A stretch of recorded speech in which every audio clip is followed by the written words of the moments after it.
আমার নবী একদিন মদিনার রাস্তা দিয়ে আসছিলেন, অনেকগুলো সারিবদ্ধভাবে লাশ কবরস্থানের মধ্যে রাখা হয়েছে।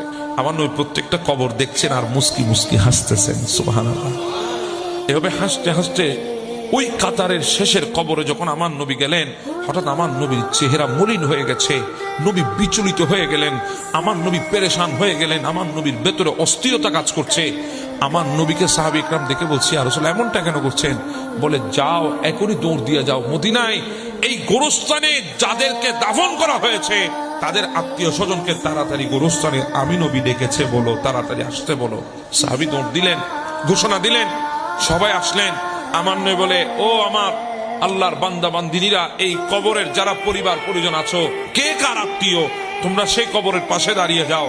সবাই যার যার আত্মীয় কবরের পাশে দাঁড়িয়ে গেছে, ওই কবরের পাশে কেউ দাঁড়ায় নাই। আমার নবী বলে, সাহাবী তুমি কি বলো নাই? বলি, ইয়া রাসূলুল্লাহ বলেছি। বলে, আবার